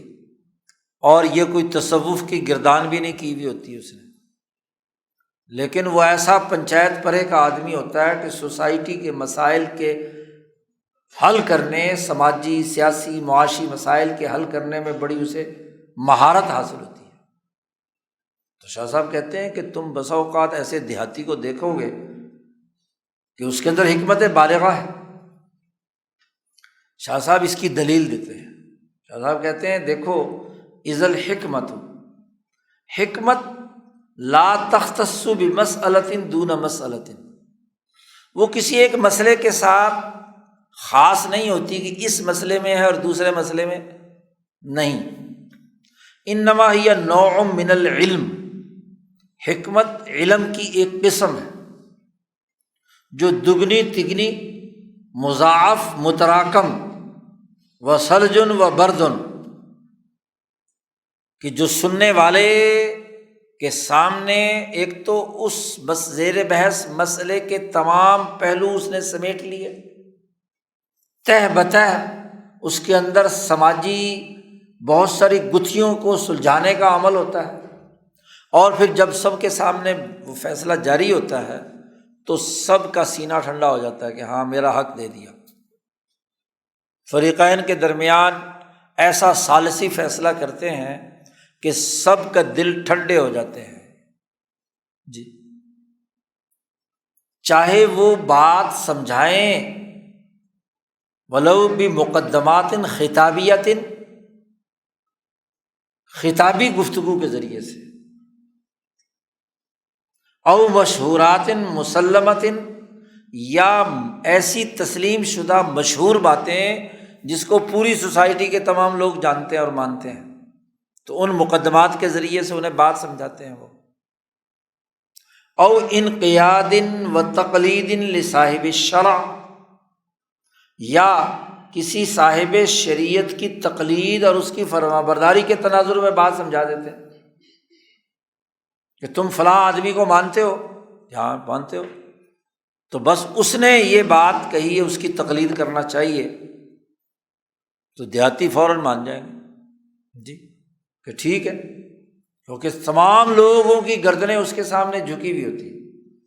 یا چوتھا درجہ یہ ہوتا ہے کہ اس حکیم میں غیب کی طرف سے اس کی مدد ہو رہی ہوتی ہے، تو اس سے تائید حاصل کر کے وہ ایسا فیصلہ پر از حکمت جاری کرتا ہے کہ جس سے تمام لوگ مطمئن ہو جاتے ہیں۔ شاہ صاحب نے کہا یہ بات یاد رکھو کہ انما الحکمت حال من الاحوال یتلون بہ القلب، حکمت دل کے احوال میں سے ایک حالت کا نام ہے، ایک ایسی حالت ہے احوال میں سے جس سے قلب رنگین ہوتا ہے اور وہ دوسرے دلوں پر اثر انداز ہو کر ان کو بھی اپنے رنگ میں رنگ لیتا ہے۔ پیچھے جملہ استعمال فرمایا تھا مقدمات خطابیہ۔ مقدمات خطابیہ شاہ صاحب نے الفوز الکبیر کے پہلے باب میں یہ بات ذکر کی ہے کہ قرآن حکیم منطق کی زبان میں نازل نہیں ہوا، نہ صوفیہ کے اشارات کی زبان میں نازل ہوا ہے، یہ عام حکمت کے اصولوں پر خطابات نافعہ، خطابت کے انداز میں ہوا ہے۔ ایک خطیب اپنی گفتگو کے انداز اور اسلوب سے مجمع کو جہاں لے جانا چاہے وہاں لے جاتا ہے، ان کے دل اس کے کنٹرول میں ہوتے ہیں، وہ ایسے خطاب کے جملے جوڑتا ہے، ایسے واقعات اور قصص۔ اچھا، خطیب کا تعلق حقائق بیان کرنا نہیں ہوتا، یاد رکھو۔ ایک بات ہے خلاف حقیقت، لیکن لوگوں کی تسلیم شدہ ہے، تو وہ اسی پر اپنی مقدمات کی بنیاد رکھ کر اس کو اپنی بات، جو مقصد سمجھانا ہے، جو موضوع سمجھانا ہے، وہ سمجھا دیتا ہے۔ تو قرآن حکیم اس انداز میں نازل ہوا ہے۔ شاہ صاحب نے اس پر بڑی تفصیلی گفتگو کی ہے، اور اسی کو کہا حکمت بالغہ یا حجت اللہ البالغہ، قرآن حکیم اس تناظر میں گفتگو کرتا ہے، خطابات نافعہ۔ اب حقیقت میں کیا ہے؟ مثلاً یہی بات جو آج کل بڑی چلتی ہے کہ بھی سورج نکلا اور سورج غروب ہوا، حالانکہ سورج تو اپنی جگہ پہ کھڑا ہوا ہے، زمین گھوم رہی ہے، سورج تو نہیں نکلتا۔ لیکن جو کرۂ ارض پر بیٹھے ہوئے لوگ ہیں، ان کو تو یہی نظر آتا ہے نا کہ روزانہ صبح کو سورج کیا ہے، ادھر سے نکلا ہے اور ادھر جا کر غروب ہوا ہے۔ اب کتاب کوئی سائنس کی کتاب ہے کہ حقیقت پر بحث کرے؟ اچھا، اگر حقیقت اس زمانے میں یہ بیان کی جاتی تو بیچارہ کون آدمی تھا جو یہ سمجھ سکتا؟ اب بات سمجھانا ہے کہ ان کے ذہن میں، ان کے مشاہدے کے مطابق سورج نکلتا ہے اور سورج طلوع ہوتا ہے اور غروب ہوتا ہے، مغرب ہے اور یہ مشرق، بس۔ تو اس کے ذریعے سے اللہ نے سمجھایا کہ میرا رب وہ ہے جو مشرق سے سورج نکالتا ہے اور مغرب میں غروب کر دیتا ہے۔ ابراہیم کا جو مکالمہ ہے، خطاب نافع ہے۔ اب اگر کوئی سائنسدان کہے کہ دیکھو جی ابراہیم نے جو یہ دلیل دی ہے یہ منطقی طور پر غلط ہے، تو غلط بات ہے۔ سورج کہاں نکلتا ہے اور سورج کہاں غروب ہوتا ہے؟ تو خطابات نافعہ وہ ہوتے ہیں کہ جو لوگوں میں تسلیم شدہ ہوتے ہیں، لوگوں کا مشاہدہ ہوتا ہے۔ آپ اس سے غرض نہیں ہے کہ وہ کیا ہیں، وہ ان کے ہاں واقعات تسلیمات میں سے ہے، تو اس کو بنیاد بنا کر جو زیر بحث مسئلہ اسے سمجھانا چاہتے ہیں وہ سمجھاتے ہیں۔ یہ حکمت کا اصول ہوتا ہے۔ اس لیے جو دیہات کے اندر پنچایت پرے کے لوگ ہوتے ہیں نا، وہ ان دیہاتیوں کی ذہن کے مطابق ان کو ایسا ٹھنڈا ٹھار کرتے ہیں کہ ان کا سارا مسئلہ حل کر دیتے ہیں۔ آپ وہاں منطق جھاڑتے رہیں تو وہ منطق سمجھنے کے بجائے مزید الجھ چلی جائے گی بات۔ تو حکمت نام اس حالت کا ہے جو قلب کے اندر پیدا ہوتی ہے، اور وہ علم کی ایک قسم ہے۔ شاہ صاحب کہتے ہیں کہ حکمت اس بات کا نام نہیں ہے کہ لیست انتباع الصورت العلمیہ فقط، کہ کسی علمی صورت کا آپ کے دماغ کے اندر یا قلب کے اندر منقش ہو جانا، یہ حکمت نہیں ہے۔ اور نہیں یہ کہ گڑبڑ ہو جائے، یعنی اے انشاء احتمالات بعیدۃ، دور دراز کے احتمالات دل کو آ گھیریں کہ یوں ہوا تو یوں نہ ہو جائے، میں نے یہ گفتگو کی ہے، پتہ نہیں یہ پڑھا لکھا نہ ہو اور یہ کہے کہ دیکھو جی سورج تو اپنی جگہ پہ کھڑا، زمین گھوم رہی ہے، تو اس شک و شبہ میں پڑا ہوا ہے، تو اس کا تو کیا حکمت کیا ہوئی؟ وَتَدْقِیقَاتٍ لَا طَائِلَ تَحْتَهَا، ایسی باریک بینی بال کی کھال اتارنا کہ جس کا کوئی فائدہ نہیں ہوتا، تو اس کو حکمت نہیں کہتے۔ وہ جو آپ نے ایک موضوع پڑھا ہے شعور و آگہی میں، حکمت عملی والا، اور وہاں حکمت نظری کی تردید کی گئی ہے، اس سے یہی حکمت نظری جس کی ایسی باریک بینی سے استعمال میں لانا کہ جس کا کوئی فائدہ نہیں ہے، صرف منطقی بحث ہے۔ اور حکمت عملی یہ ہے حکمت بالغہ جسے شاہ صاحب نے بیان کیا ہے، اور یہ ایک دیہاتی میں بھی ہو سکتی ہے کہ مسلسل سوسائٹی اور سماج کے معاملات پر غور و فکر کے نتیجے میں اس کے سامنے زیر بحث مسئلے کے تمام پہلو ہیں، اور ان پہلوؤں کو سامنے رکھتے ہوئے، افراد کے رویوں کو سامنے رکھتے ہوئے، برادریوں اور نسلوں کی نزاکتوں کو سامنے رکھتے ہوئے وہ گفتگو کرتا ہے۔ تو یہ وہ حکمت ہے، حکمت عملیہ، جس کو بنیاد بنا کر شاہ صاحب کہتے ہیں کہ جب گفتگو کی جائے قرآن حکیم مجھے حکمت عملی کے طور پر سمجھایا گیا، میرے والد گرامی نے مجھے قرآن حکیم کے پڑھنے کا انداز اور اسلوب اس حکمت عملی کے تحت جی، تو اس حکمت عملی کے یہ تمام پہلو ہیں۔ آپ لوگوں نے شاید حکمت عملی کا بڑا تھوڑا سا تصور باندھ رکھا ہے۔ یہ ہے حکمت جس میں ذکاوت سے، جزم فی العلوم سے شروع ہو کر اس کے اعمال یعنی خبیر ہونے تک کے تمام مراحل موجود ہوں، اسے حکمت عملی کہتے ہیں کہ جو پلاننگ کرنے والا ہے وہ ان تمام پہلوؤں کو پیش نظر رکھ کر اقدامات کرے، یہ ہے حکمت عملی۔ اور قرآن حکیم اسی اسلوب پر نازل ہوا ہے، اسی اسلوب پر نبی اکرم صلی اللہ علیہ وسلم کی احادیث ہیں، اسی اسلوب پر سادہ شریعت اور فقہ کے مسائل ہیں جی۔ انسانی سماج کی یہ ضرورت ہے، اسی سے مقننہ صحیح کام کرتی ہے، یہی ہو تو عدلیہ صحیح کام کرتی ہے، یہی ہو تو انتظامیہ صحیح کام کرتی ہے۔ اور اگر یہ غائب ہے حکمت، کوئی بھی ان میں سے مقصرات میں سے کوتاہی والی چیزیں ہیں تو وہ معاشرہ آگے نہیں بڑھ سکتا۔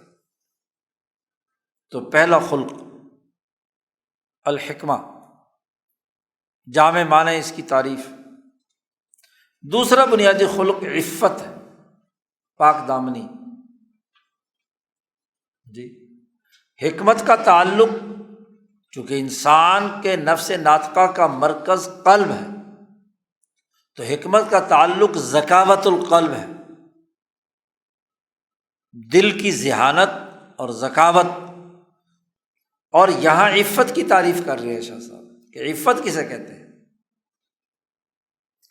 حکمت میں قلب کی معاونت کرتی ہے عقل،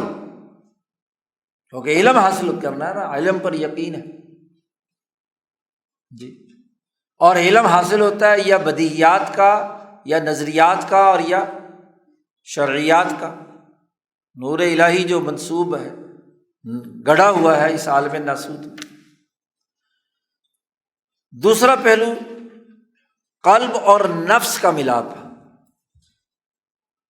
قلب بادشاہ ہے اور اس کا جب مکمل تسلط نفس پر ہو، غالب ہو، قہر ہو، تو اس سے جو خلق پھوٹتا ہے وہ عفت کہلاتا ہے۔ شاہ صاحب نے عفت کی تعریف کی ہے کہ تجبر القلب علی اللذات والشہوات، دل کا جبر کرنا، اپنی طاقت کا استعمال کرنا، وہ جو نفس سے لذتیں اور شہوتیں پیدا ہوتی ہیں، اور یہ لذتیں اور وہ شہوتیں جو التی تنبعث بسریان المنی فی البدن، کہ جب منی انسان کے جسم میں بنتی ہے نفس ناطقہ سے، تو وہ پورے بدن میں جب سرایت کرتی ہے، اور اس کے نتیجے میں جو شہوتیں اور لذتیں پیدا ہوتی ہیں، تو قلب کا ان کو کنٹرول کرنا قہر اور غلبے کے ساتھ، اس کو کہتے ہیں عفت۔ اگر قلب کمزور ہے اور نفس کی بڑی ہوئی خواہشات اور لذات کے ساتھوں مجبور ہے تو یہ عفت نہیں ہے۔ وہ کیا ہے؟ وہ تو نفس کا بندہ ہے، شہوت کا بندہ ہے۔ ایسے ہی وَإِزْمَارِ دُخَلَاءِ الدِّمَاغِ مَوَدَّتَهُ، وہ شہوتیں اور لذتیں جو پھوٹی تھیں منی کے پورے جسم میں سرایت کرنے سے، اور ایسے ہی جو دماغ کی قوتیں ہیں وہ بھی اس نفس کی ان لذتوں کے ساتھ یا اس منی کے ساتھ محبت کا تعلق قائم کر لے تو اس کے اوپر بھی دل کی حکمرانی ہونا، غالب ہونا۔ فَيُنْفِذُ فِيهَا حُکْمَهُ عَلَى سَبِيلِ الْاِسْتِبْدَادِ، قلب دماغ میں جو ان لذتوں کو پورا کرنے کی خواہشات ابھر رہی ہیں، اور نفس میں جو شہوتیں اور لذتیں پیدا ہو رہی ہیں، قلب ان کے اوپر جبر کر کے اپنا حکم نافذ کرے، اس کو کہتے ہیں عفت۔ اب اس بات کی بھی شاہ صاحب بڑی تفصیل کے ساتھ اس کا تجزیہ کرتے ہیں۔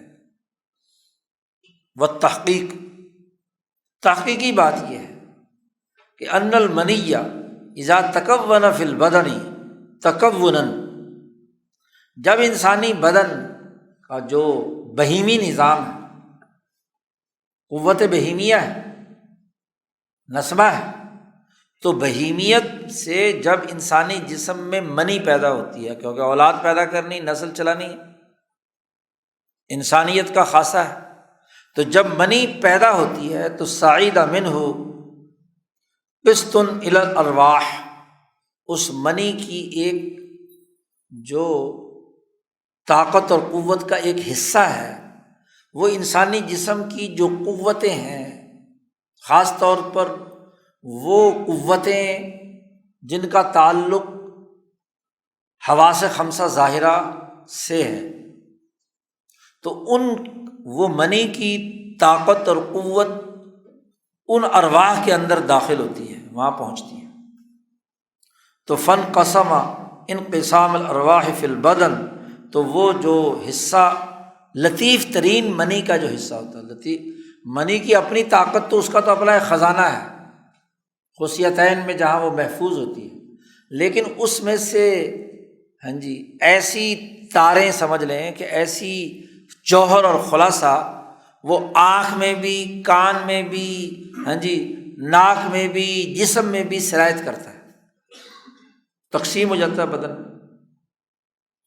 اب منی کی بنیادی طبیعت یہ ہے، جب وہ وجود میں آتی ہے اور خزانہ مکمل ہو جاتا ہے، برتن بھر جاتا ہے، تو اس کی بنیادی تقاضا یہ ہے کہ ضرور وہ اس منی کو خارج کرے، ان یحیی لنفسہ مصبا، کہیں نہ کہیں کسی نہ کسی جگہ اس کو تھیلی کو خالی کرے۔ فَكَذَلِكَ كُلَّمَا صَعِدَ فِيهِ قِسْطٌ مِّنْهُ، اب جب اس منی کی وہ جو لطیف ترین روحیں ہیں، وہ جب انسان کے حواس کے مختلف حصوں میں تقسیم ہوتی ہیں، تو یرکن الی ما یناسبہ من المصب، تو پھر وہ جو قوت حساسہ ہے، احساسات ہے، ان کا میلان ہوتا ہے کہ کوئی نہ کوئی منی نکالنے کی جگہ تلاش کی جائے۔ تو فالروح البصری، مثلا آنکھ کی جو روح ہے، توانائی ہے، انرجی ہے، وہ جب منی جسم میں بنی ہوئی ہوتی ہے تو وہ آنکھ میں اثر انداز ہوتی ہے کہ وہ کسی عورت کو تلاش کرے۔ یرکن الی جمال النساء و صباحتہن، اس کا میلان عورتوں کی خوبصورتیوں اور ان کی صباحت، ان کے چہرے کی خد و خال وغیرہ کی طرف آنکھیں اٹھتی ہیں۔ اور روح السمعی، یہ جو کان کی روح ہے، اس کا میلان ہوتا ہے کہ لذیذ قسم کی باتیں جو عورتوں کی زبان سے نکل رہی ہیں، تو اصوات الرقیقہ، کوئی نغمگی، کوئی اس طرح کی چیزیں جو ہے ادھر کان ایسی چیزوں کو سنے۔ والروح الشمی، سونگھنے ناک کی جو قوت ہے، روح، وہ عورتوں کی بو، ان کی نکہت اور ان کی خوشبو کی طرف متوجہ ہوتی ہے۔ والروح اللمسی، اور جو چھونے کی روح ہے، وہ نرم و نازک عورتیں، ان سے معانقہ کرنے، ان سے مصافحہ کرنے کی طرف متوجہ کرتی ہے۔ تو چاروں قوتیں اپنا اپنا کام کر رہی ہوتی ہیں۔ شاہ صاحب کہتے ہیں وَهَكَذَا يَسْرِ الْفَسَادُ فِي الْحَوَاسِ جَمِيعِهَا، اس طرح جتنے بھی انسان کے حواس خمسہ ظاہرہ بھی ہیں اور حواس خمسہ باطنہ بھی ہیں، جن کی تفصیل پہلے بیان کی تھی، دماغ کا وہم، دماغ کا تعقل، دماغ کا خزانہ، دماغ میں پرانی کوئی عورتوں کی تصویریں بھی لگی ہوئی ہیں تو وہ بھی فوراً دماغ کھینچ لائے گا، اور جو قوت متصرفہ ہے، ساری قوتیں اسی کام کے پیچھے لگی ہوئی ہوتی ہیں۔ جب انسان پر منی خارج کرنے کا جنون طاری ہوتا ہے تو فساد تمام جگہ پر ہو گیا۔ وَلَا يَتَحَمَّلُ الصَّبْرَ عَلَىٰ أَضْدَادِهَا، اب وہ اس کی ضد کی جتنی بھی چیزیں ہیں اس پر وہ صبر کرنے کی اس کے اندر استطاعت نہیں ہوتی۔ وَلَا الْإِقْلَاعُ عَنِ الْإِصْرَارِ عَلَيْهَا، اور نہ ہی وہ کھینچ کر باہر نکال سکتا ہے، بہیمیت ہے، حیوانیت ہے اس کے اندر، ایک فطری نظام ہے، اس کی روح ملکوتی جتنی مرضی کوشش کر رہے لیکن بہیمیت ابھر کر اس کی طرف متوجہ ہوتی ہے۔ شاہ صاحب کہتے ہیں یہاں تک حالت ہو جاتی ہے بس اوقات کہ وَإِنْ أَيْقَنَ فِي الْجُمْلَةِ بِقُبْحِ هَذَا الْخُلْقِ وَشَنَاعَتِهِ، اگرچہ اسے یقین ہو کہ اگر میں نے یہ کام کیا، یہ بات بڑی بد اخلاقی کی ہے،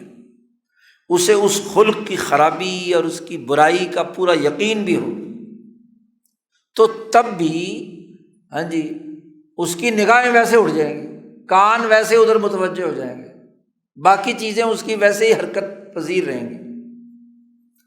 تو یہاں وہ شاہ صاحب نے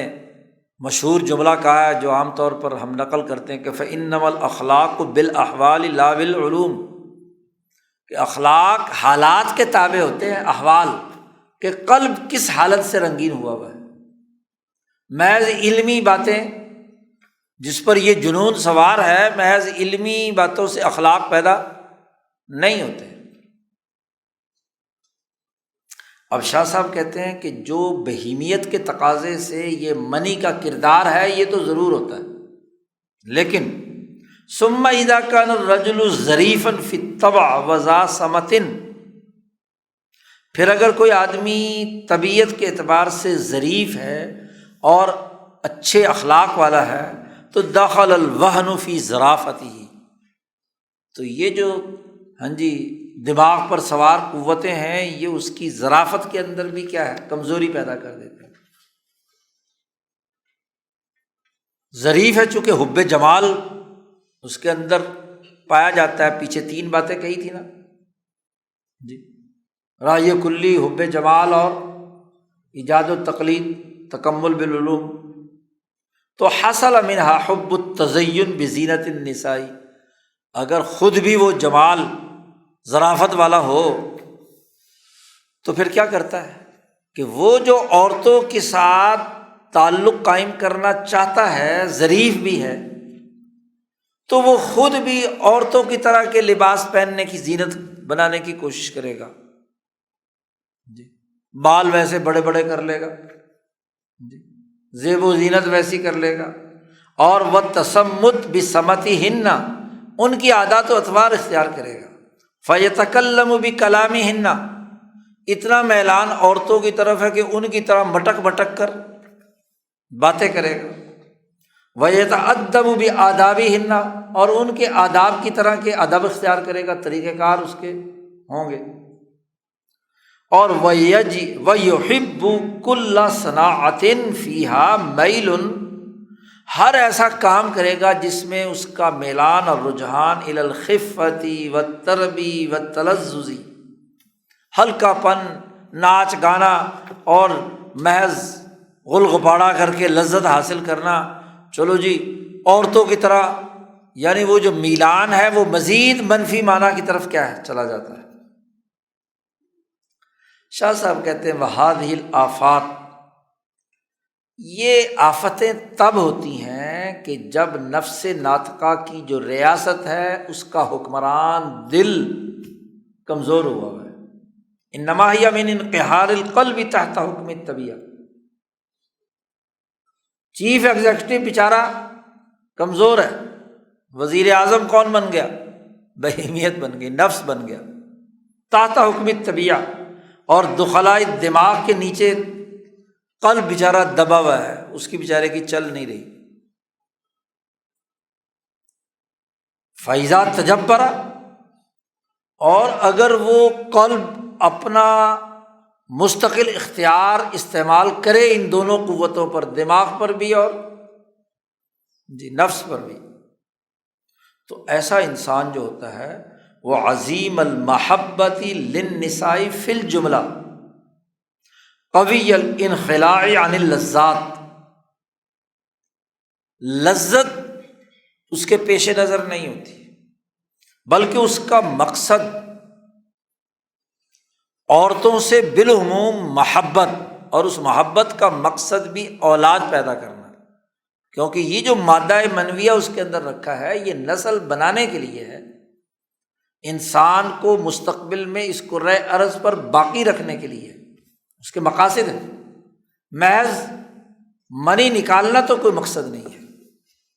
قرآن حکیم نے جملہ استعمال کیا ہے کہ محسنین غیر مصافحین، نکاح کا مقصد یہ ہے کہ وہ صفت احسان کے لیے ہے جس سے نسل پیدا ہو، اولاد پیدا ہو، نہ کہ محض غیر مصافحین۔ صفح کہتے ہیں پانی نکالنے کو، محض پانی بہانے کے لیے تو شادی نہیں ہوتی، محض مزہ لینے کے لیے تو نہیں ہوتی، مقصد تو محسن ہونا ہے۔ اور یہ تبھی ہوگا جب قلب حاوی ہو، اور اگر قلب کمزور ہو تو پھر لذتوں کے پیچھے پڑا رہتا ہے، بس جتنی منی بنی اتنی روزی خارج کر لی، بس فارغ، تو وہ تو انسان ہی نہیں رہا، وہ تو عورت بن گیا۔ اب شاہ صاحب کہتے ہیں کہ دیکھو عفیف کسے کہتے ہیں، عفیف مرد کون ہوتا ہے اور عفیف عورت کون ہوتی ہے۔ شاہ صاحب کہتے ہیں والعفیف من الرجال، مردوں میں عفیف پاک دامن وہ ہوتا ہے کہ جو رجل عظیم الباہ، اس کی قوت با بہت محفوظ ہو، قوی المحبت للنساء، اور وہ عمومی طور پر عورتوں سے محبت رکھتا ہو، مرد کی فطرت ہے۔ عرف انہ یتعزی بامتلاء اوعیۃ المنی، اور وہ جانتا ہو کہ جب اس کے منی کے برتن بھر چکے ہیں تو ان کو خالی کہاں کرنا ہے کسی سے۔ فاتخذ من النساء، تو جتنی اس کے اندر منی بننے کا عمل روزانہ کا ہے یا ہفتہ وارانہ ہے یا 15 روزہ ہے، افراد کی صلاحیت اور طاقت کے مطابق، تو اس کے مطابق وہ عورتیں اپنے نکاح میں لاتا ہے، جتنی مردانہ قوت ہے اس میں۔ ما یناسب امتلاء، 3، شاہ صاحب نے بات ہی 3 سے شروع کی ہے کہ 3 بیویاں ہوں، او 4 ہوں، او اکثر من ذالک، یا 4 سے بھی زیادہ ہوں۔ ظاہر ہے کہ اس زمانے میں تو لونڈیاں مونڈیاں بھی ہوتی تھی۔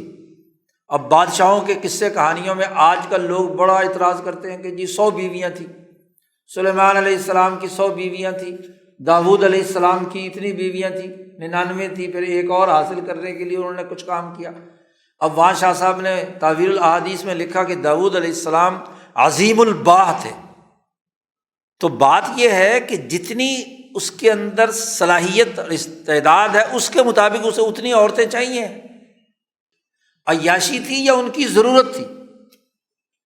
تو یہ نہیں سوچتے، بس اعتراض برائے اعتراض۔ بڑا اصول اور ضابطہ یہ ہے کہ عفیف وہ آدمی ہے جو اپنی مردانہ طاقت کے مطابق، چلو جی تمہارے اندر ایک کی طاقت ہے تو ایک رکھ لو، کس نے کہا جی، لیکن جس کے اندر جتنی زیادہ طاقت ہوگی اتنی بیویاں رکھے گا نا، تو اس کی ضرورت ہے جی۔ اور اتنی بیویاں ہونے کے باوجود جو حکمران اور بادشاہ گزرے ہیں، تو جتنا اس کے اندر برتن میں طاقت ہے اس کے مطابق 3 4 یا اس سے زیادہ، علی قہر علیہن، شرط یہی ہے کہ وہ اپنے دل کی طاقت سے ان عورتوں پر قہر یعنی ان کو مطمئن کرنے کی صلاحیت رکھتا ہو،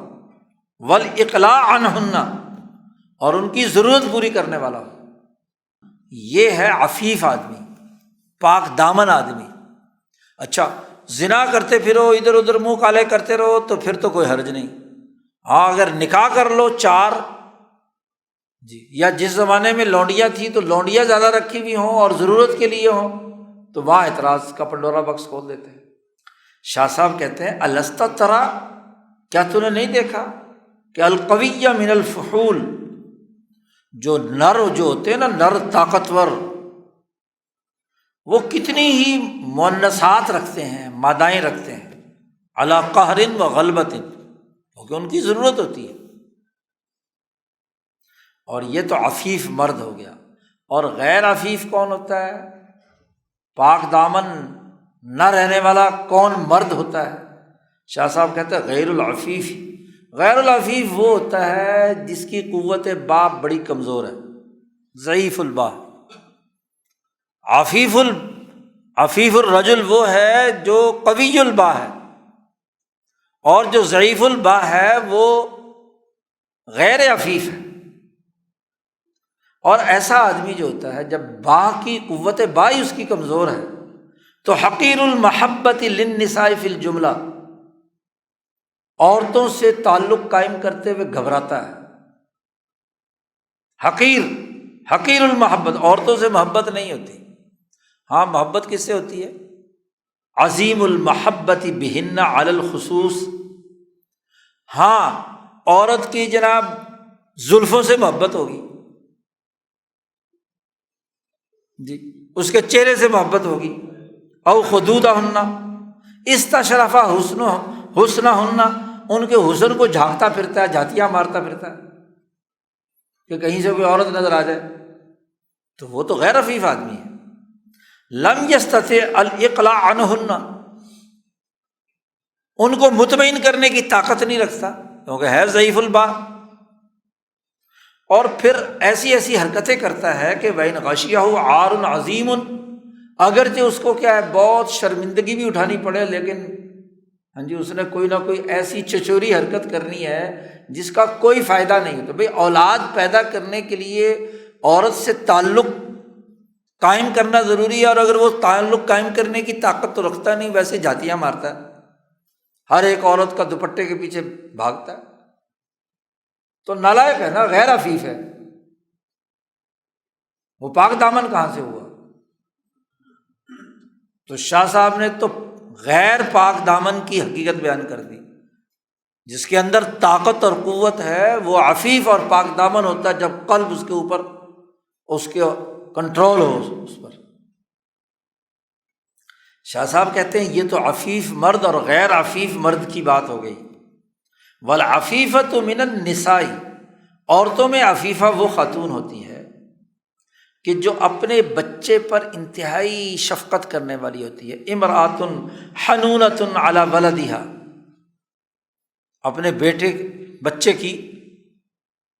پر انتہائی شفیق ہوتی ہے۔ نبی اکرم صلی اللہ علیہ وسلم نے فرمایا کہ قریش کی عورتیں دنیا کی باقی عورتوں سے بہت اچھی اور عمدہ ہیں کہ وہ اپنے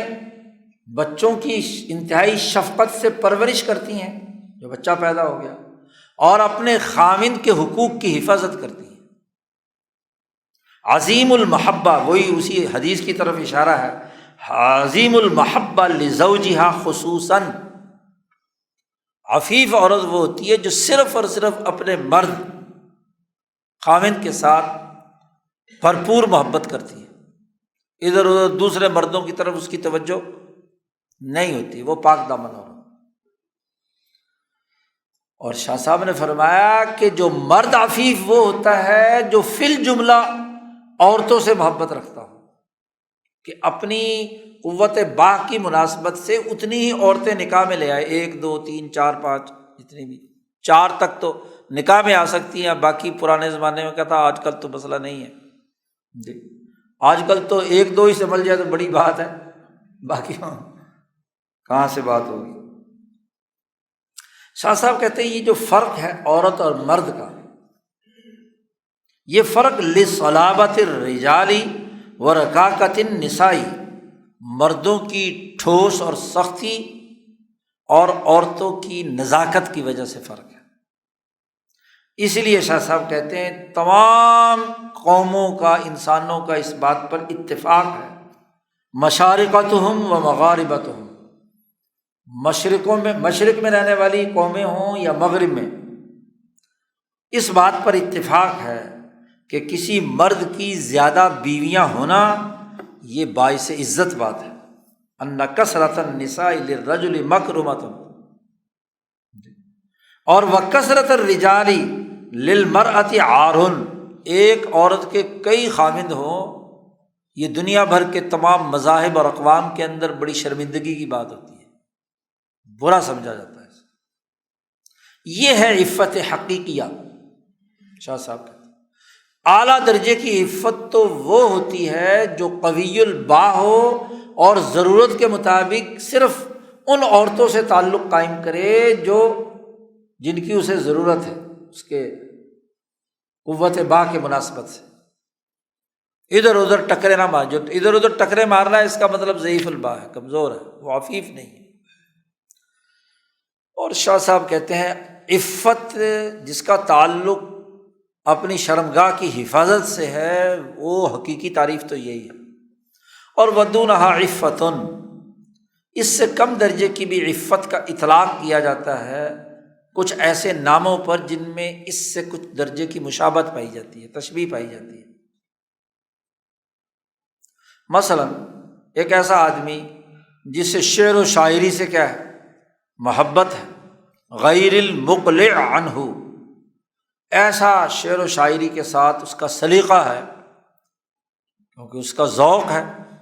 تو اس کو بھی بسا اوقات عفیف کہہ دیتے ہیں، جس کے اندر شعروں کا سلیقہ موجود ہو، کسی خاص شعر یا شاعر کے ساتھ اس کی دل لگی نہ ہو، یعنی ایسا شعری ذوق ہو کہ وہ اس کے مطابق شعر کہہ سکے، کسی بھی اچھے شعر کی تعریف کر سکے، اور جو کسی خاص شاعر کے کسی خاص شعر کو ہی بس ہر وقت گنگناتا رہتا ہے، اسی کا اسیر ہوا ہے، تو وہ غیر عفیف ہے۔ ایسے اول محب للشطرنج غیر المقلع عنہ، وہ آدمی جو شطرنج یا کسی خاص کھیل کے اندر اتنا منہمک ہے کہ اسے دور نہیں کر پاتا، جی اس کا دماغ چاہتا ہے جی کہ وہ پیادوں کی لڑائی کراتا رہے۔ شطرنج میں کیا ہوتا ہے، دونوں طرف جی بادشاہ ہوتا ہے، اس کے وزیر ہوتے ہیں اور جناب والا پیادے ہوتے ہیں، تو شطرنج کی بساط، کیونکہ جنگی کھیل ہے نا، شطرنج ایک جنگی کھیل ہے، اور اس جنگی کھیل میں بنیادی طور پر جی خانے ہوتے ہیں، لعبۃ تلعب علی رقعۃ ذات 64 مربعا، 64 خانے ہوتے ہیں، 32 دونوں طرف، دو فریق ہوتے ہیں نا شطرنج کھیلنے والے، 32 خانے ایک کی طرف اور 64 خانے ہوتے ہیں۔ تو دو ریاستیں وجود میں آتی ہیں، دو بادشاہ ہوتے ہیں جی، جن میں کیا ہے، دو بادشاہ، دو وزیر اور دو خیالہ، دو قلعہ، دو فیلہ، دو جنود لشکر پیادے ہوتے ہیں، تو جنگی چالیں چلنی ہوتی ہیں، اس لیے شطرنج جو ہے اسے جنگ کا کھیل کہا جاتا ہے۔ فوجی جو ہے اسی لیے اسے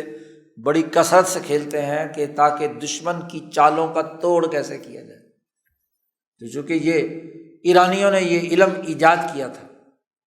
تو جو لوگ جنگی محاذ کے آدمی ہیں ان کو تو کھیلنا چاہیے، ان پر کوئی پابندی نہیں ہے، لیکن اس کھیل میں جو جوا لگتا ہے نا، اصل میں تو وہ خرابی ہے، صرف تشہیز اذہان کے لیے ہو، جنگی چالوں کو سمجھنے کے لیے ہو تو پھر تو ٹھیک ہے، فقہاء نے بھی لکھا ہے کہ ایک علم ہے،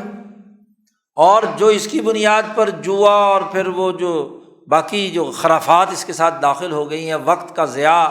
نماز وغیرہ کا اہتمام نہ ہونا، اور بس اسی کے اندر اتنا ہی باریوں کے چکر میں پڑ جانا، اپنی شکست کا بدلہ لینے کے لیے پھر کھیلتے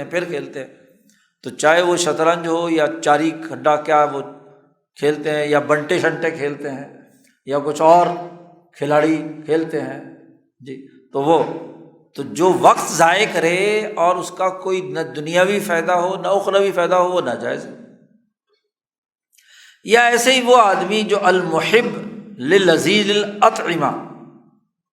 جو اچھے کھانے کا رسیہ ہو، کہاں کس جگہ پر بٹیرے اچھے ملتے ہیں، کہاں پائے اچھے ملتے ہیں، کہاں کیا نام ہے ہریسہ اچھا ملتا ہے، تو بس روزانہ ایک نئی دکان اور نئے پکوان کے چکر میں ہو، تو اس کو بھی تشبیہ کے طور پر غیر عفیف یا عفیف، عفت کا لفظ استعمال کیا جاتا ہے۔ اور شاہ صاحب کہتے ہیں ایک بات سن لو کہ عشق العاشقی ضد العفہ، عاشق کا جو عشق ہے یہ عفت کی بالکل ضد ہے، عفت کے خلاف بات ہے عاشق کا عشق۔ تو عشق کی پیچھے تعریف کی جا چکی ہے کہ وہ تو ایک جنون کی کیفیت ہے جو طبیعت کے اندر عشق آتا ہے، تو یہ عفت کے بالکل ضد ہے، کیونکہ وہ تو ایک مرض ہو گیا، کیونکہ عفت کے اندر تو تجبر القلب علی اللذات والشہوات، دل کا حکمران ہو کر لذتوں اور خواہشوں پر حکمرانی کرنا ہے،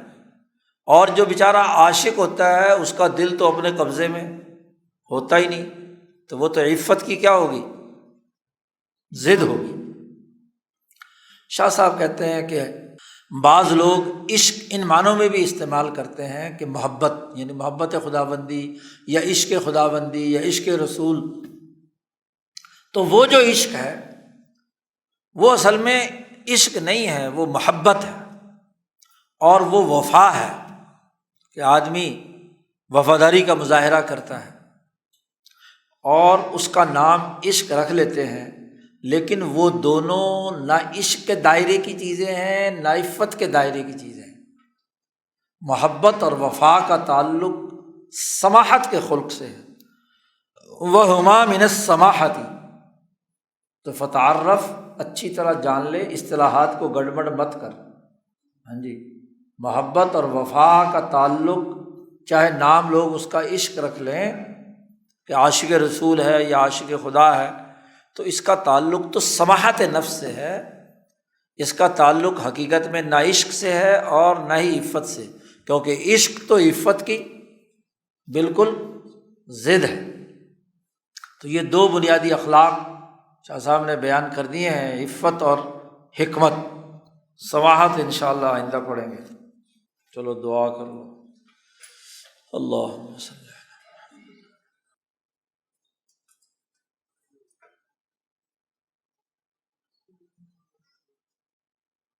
اجمعین۔